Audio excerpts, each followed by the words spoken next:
Hello and welcome to Ask MandR, episode 285, and today we're going to be talking about the biggest LEGO Star Wars letdowns, weird-smelling LEGO boxes, and some potential LEGO Black Friday deals. Let's get into it. The first one from J. Lord. He says, in your opinion, which Star Wars set had so much potential but didn't live up to the hype behind it? And I think this one is unequivocally, unquestionably, the 2016 UCS Death Star. This is one that was rumored throughout the year to be a new LEGO Death Star off the heels of the retirement of the 2008 Death Star, which had an exceptionally long run on shelves, and so people were hoping for something fresh, something new, maybe a Death Star playset with panels, or maybe a remake of really the 2005 Death Star, I think was maybe what more people had in mind, and still to this day we have not seen, which is crazy, but you know, someday. And so in mid-August 2016, when it leaked that the set would just be a almost straight copy-paste of that 2008 Death Star, it was beyond disappointing to many people. I found some old forum posts where you can just see some of the reactions from the time, and I even found someone who was hating on LEGO Star Wars designer videos before it was cool to hate on LEGO Star Wars designer videos. Now this was also just before the Rogue One sets were coming out, so a few people within the threads were basically like, yeah, this year kind of sucked, especially for UCS, because it was also the year that we got the UCS Hot set, so it was a couple kind of bummer UCS sets in a way, just big play sets, and you know, most people were just looking forward to the Rogue One sets, and they were like, at least the Rogue One sets are good, and the Rogue One sets have stood the test of time and are still good to this day. But yeah, definitely a disappointing time period right there in August of 2016, and something that I don't feel could really be matched these days as far as like being hyped up for a rumor and then being that let down by it just being a straight up re-release. Carter brings up some pretty big news that LEGO dropped this week, asking what are your thoughts on LEGO moving away from their efforts to make plastic bricks from recycled bottles? Could the prices of LEGO go down? Probably not. Answered your own question there. Yeah, they'll probably just keep pumping money into a different way to try and make LEGO bricks that don't include oil. So yeah, I'm sure they'll keep doing something that they'll pump money into and give the justification for why LEGO is currently so expensive, because they have to spend money to find a way to make LEGO in the future, I guess. But personally, I like LEGO bricks and their current quality, like the way they feel, the way they look, you know, very much right now, just in their standard, you know, as a brick, it's really nice, high quality stuff generally. And so, yeah, I would hate to see them go away from that. And so not doing the recycled bottle thing, like, that's a positive to me, because I'm sure it would have materially changed the product in some way that some people just wouldn't like. LEGO clearly has a very good thing going with the quality of their bricks. It is just a really good feeling and looking thing that they have, and so I think the delayed change from that to something that I think would probably end up being worse if they can't make it exactly the same is going to be a good thing. So I really don't care about their efforts to like change the LEGO brick, because I like the way it is. Mandoception says, what sets do you think will dip the lowest during Black Friday, and do you think some sets retiring this year will last until Black Friday? That's always a big question. You just never know when you're going to see a retiring set for the last time on shelves. With less popular sets, they can sometimes make their way into January, and you can still find them pretty easily because they're just not popular, and they'll make their way to a nice clearance, and you can buy them for 50 to 70% off. And other sets like the 501st Battle Pack last year,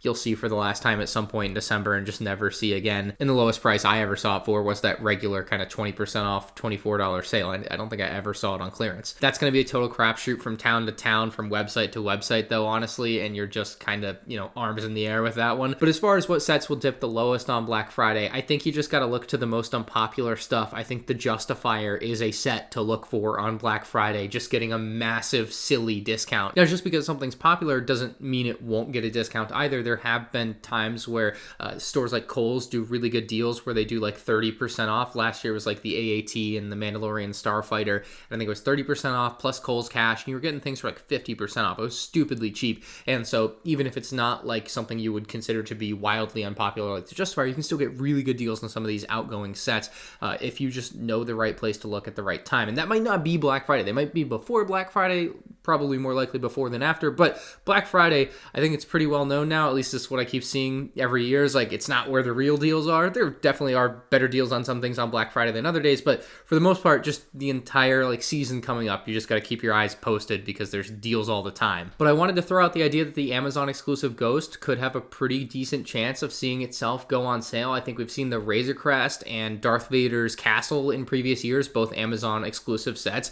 see a pretty decent discount at some point, whether it's Black Friday or otherwise through Amazon. And so the Ghost being an Amazon exclusive at $160, you could probably count on being 20 or 30% off for maybe a day. Maybe it's only for Prime members, but still a sale, definitely a potential there. Repticare says, what is your weirdest smelling LEGO unboxing experience? And that would be this gunship when I bought it used.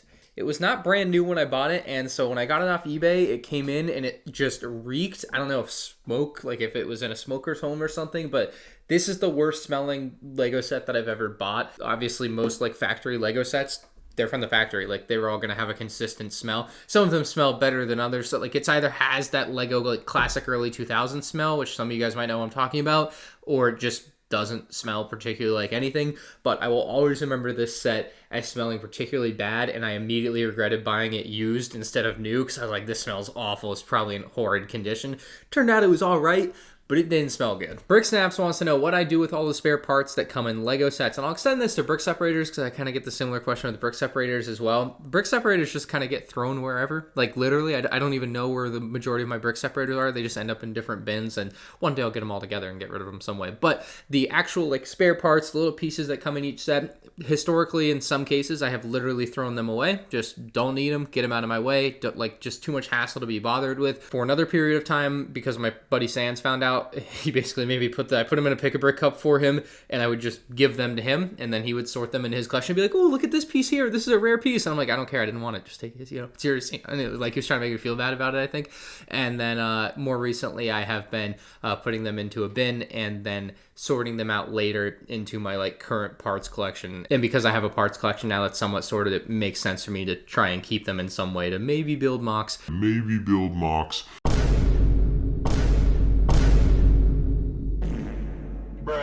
In the future. So that's what happens to all the extra pieces. Yenji wants to know my top 5 UCS sets now that the Venator is out. So I did my worst to first on all UCS sets updated 2 years ago at the end of 2021, and my top 5 were the Millennium Falcon from 2017, the Star Destroyer from 2019, the Slave One, the AT-AT, and the UCS Imperial Shuttle. And that's a pretty strong top 5. Those are all very, very good, nearly perfect sets. And I think for my personal list, if the Venator really wanted to have a shot at being top 5, like the Venator's a sentient being wanted to have, but if the Venator was going to have a shot at being top 5, it would have had to have been the like Revenge of the Sith version with the gray bridge, with the complete red stripe, with the different placement of the Republic logos, and significantly less dark gray on the top of it. It's just the more appealing way of a Venator to look. It's the more well-known way for Venators to look. You know, it's cool that they did the Jedi specific like Resolute version of the Venator, and I do appreciate that they even made a Venator. That's awesome. But I don't think the Venator, as it stands now, with its minifigure problems as well, while it obviously does not make the whole set, it's a chink in the armor. It's not a top 5 set to me. It may be to you, that's great, but it just doesn't make my top 5 list. It would very likely crack the top 10 somewhere between the 7 and 10 spot, but I don't see it as a top 5 set, honestly. I think the Razor Crest, which also released since my last worst to first, is a much more compelling argument to be top 5 because it's a pretty perfect looking set. Like to the source material, it's perfect. It's about minifigure scale, and I think it would have a pretty good shot if I really sat down and redid my worst to first video again at taking out that Millennium Falcon from the top 5 spot, maybe even 4 or 3 over the Slave One, because it's got the perfect design, looks really good, and then it's got the full minifigure interior with all of the different sections that we see from the Mandalorian show. I mean, what more could you want out of a model than what we see with the UCS Razor Crest? It's gosh dang perfect to me. The chink in the armor with the Razor Crest, though, much like the Venator, comes down to one of the head areas on the figure, with the Mithril being printed instead of molded. Just could have been a much better figure. I think most people would agree there.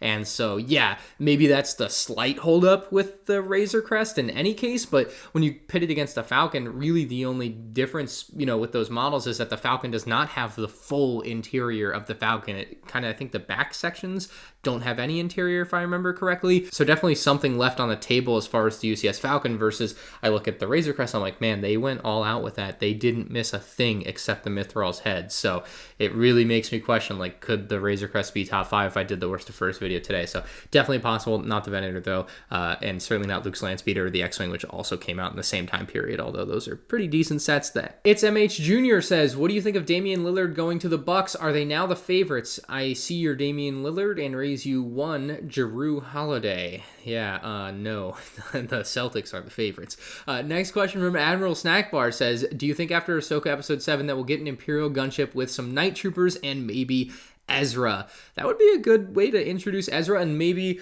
certainly the little turtle guys, and I've already forgotten their name, but I think Turtle Guys gets the point across. You know, I think there is so many potential LEGO Star Wars sets out of the Ahsoka series for next year in 2024 and obviously beyond that. It's actually so exciting. I haven't done a set ideas video in a long time. I'm really highly considering doing a set ideas for the Ahsoka series because they have just done so well with everything. Just like, it's almost like they made this show to sell toys, but it doesn't feel that way when I watch the show. Like, everything feels pretty natural to me, you know, it doesn't feel shoehorned in, but there are a lot of potential LEGO Star Wars sets to come out of the Ahsoka series in the future, and obviously we've already gotten 3 like great ones. So, you know, 2024, especially the summer, we don't know of any Ahsoka sets for the early 2024 sets right now, but the summer could just be banging. Polsky says, apart from Endor, what do you think are contenders for another Master Builder Series set? You know, this is like when people ask me which basketball team I think is going to win the NBA Finals every year. I'm going to pick the Celtics every year. And one time I will be right.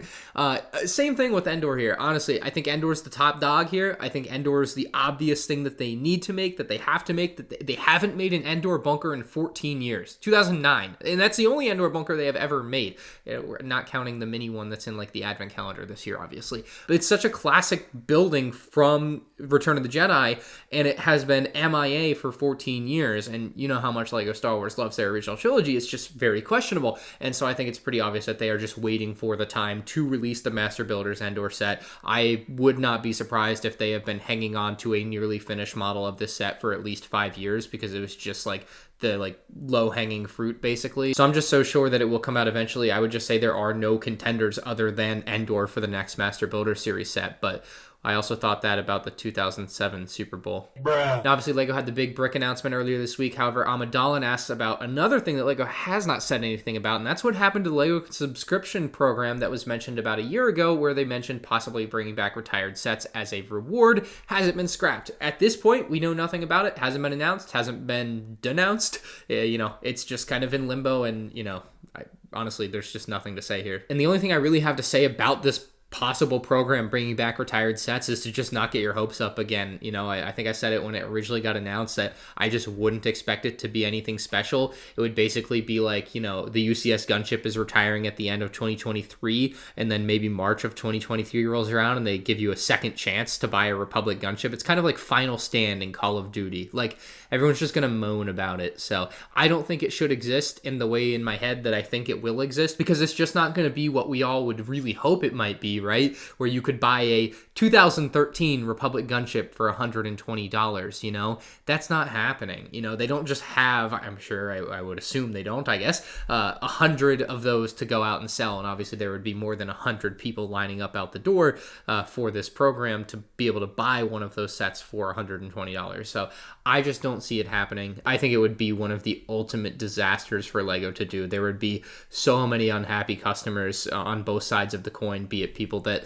bought things that they want to sell later, you know, on the understanding that LEGO is retiring the set, and then they have like the second release wave that was not expected, and then obviously people who go and buy into being part of the program that are maybe expecting something more and it doesn't live up to their expectations. So I see it as a no-win for LEGO, and I hope it doesn't ever come to fruition. I guess I get good video content out of it, but like I just don't see it being a good thing for people generally. Like I don't see what they would do to make it that appealing. DSL Building Production says, what is a LEGO set you want to see in 2024 that LEGO will probably never make? I think Kira's Closet would be an amazing LEGO set. You get Han and Kira minifigures, a small closet build, and you can reenact the scene from Solo: A Star Wars Story. 10 under 10 says, what are your thoughts on the car that hit the bricks and minifigs in Michigan? How much value do you think was lost because the rare figures were in an accident? So a big white van basically crashed through the front of this store, which is just crazy to see that they have the video on it. And the last thing that I read about it is that the driver fled the scene, but in the video footage we don't see the driver fleeing the scene, which is unfortunate because like I think that would really help everyone to try and be able to identify who did this. Now it was also said the person who did this didn't steal anything from the store, which calls into question what the motive of what happened was. And I think there are two main theories out there. One, it was a complete accident and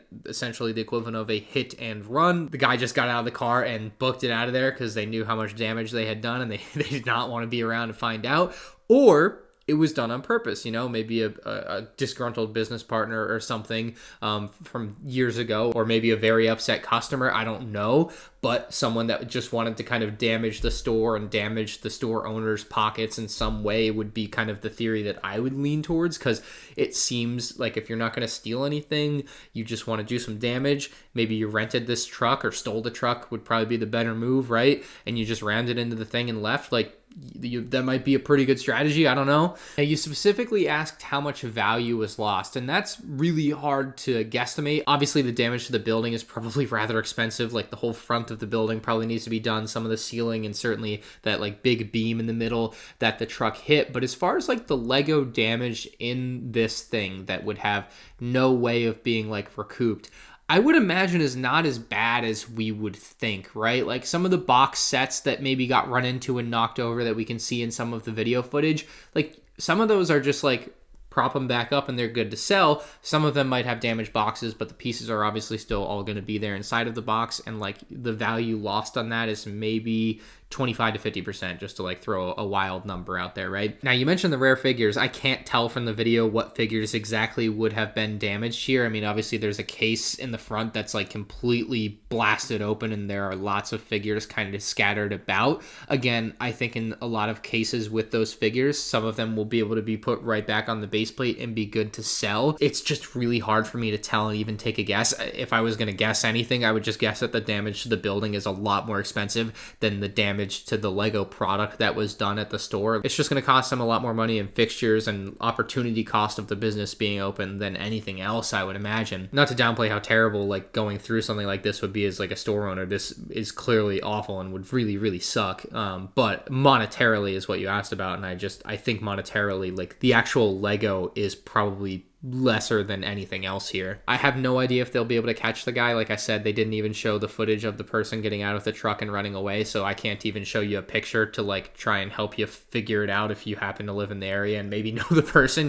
like there's just nothing to go off of there, unfortunately, as of now. It just seems like a really crappy thing to have to go through. Hopefully they can get everything back on track and the store reopened as soon as possible, but yeah. Roy Aiden says, have you heard about some regions receiving sets later due to high demand? I live in Dubai and the new gunship and surprisingly Chewbacca have both not released here yet due to high demand in other areas of the world. Now, this is not something that myself and probably many other fans were aware of going on. I do find it interesting that LEGO wouldn't at the very least send a few cases of sets to Dubai. I mean, I think it's a little ridiculous to just not release certain sets in some countries because they're popular in other countries. But also, I feel like it might just be somewhat of a cop-out answer because there's no way Chewbacca meets whatever random threshold they set to be like popular enough to warrant not releasing it in your region. I'm sorry, man. There's nothing I can do other than, bring a little awareness to the topic here. It really does suck that they would be delaying stuff for you because it's popular in other countries. I think that is a rather silly reason to delay something for your specific country. In fact, I wouldn't call it a reason. It's an excuse, right? I wouldn't call it a reason at all because I don't think it's particularly valid. It's just more of an excuse for whatever reason. So, yeah, I'm sorry for you, and I do wish LEGO would treat your region a little bit better. That is unfortunate to hear. Star Wars Clips and Edits says, in your older videos, you would say my two most wanted prequel sets are the 501st Battle Pack and UCS Venator. We gotta be talking like 2019 and prior. He says, now that they've both come out, what is your most wanted prequel set? Oh, there are so many to choose from, but I will pick a fresh one, not a remake. And I think a midi scale, micro scale, kind of like they just did Hogwarts, diorama-esque version of a Jedi Temple is what I really would like to see next out of LEGO. Just kind of a one-off $200 Jedi Temple build would just be a phenomenal set for summer of 2025. I just need it. I just need it. Admiral Thrawn Studio says, do you think the diorama for the pod racers will have a 25th anniversary brick? The closer and closer we get to 2024, the more and more likely I feel it is that they will have a 25th anniversary brick. I didn't think they would originally because historically LEGO Star Wars has not done anniversaries for 5s. Everything's been on a 10 with a 0 at the end, and so I didn't think we would do the 25th anniversary for anything. But there is a good case to be made by some people that I've talked to, and that's why I kind of am starting to feel like there might be the 25th anniversary brick, obviously much like we got the 40th anniversary Return of the Jedi brick, 25th anniversary Clone Wars brick, but something that says 25th anniversary for the Phantom Menace, because it is the 25th anniversary of the Phantom Menace, but it's also the 25th anniversary of LEGO Star Wars existing. And so I think if you were ever going to do an anniversary that has a 5 in it, there's a pretty strong case to make that the 25th anniversary would be a good one to do that with. From all the rumors and things that I've been reading up on, it doesn't feel like there will be any minifigures or anything like we saw for the 20th anniversary of LEGO Star Wars. So if it is an anniversary of anything, it will be the Phantom Menace 25th anniversary to me, and not the 25th anniversary of LEGO Star Wars as a whole. But, you know, that's just kind of reading maybe too much into certain rumors and sources that I've been seeing talk about things. It's a complete toss-up right now, and we likely won't know until probably March or April of 2023, because I think those don't come out till May. If you guys enjoyed it, hit the like button. If you're new to the channel, please subscribe so you can watch my future LEGO videos. And if you have a question for next week's episode, leave it down in the comments section below. See ya.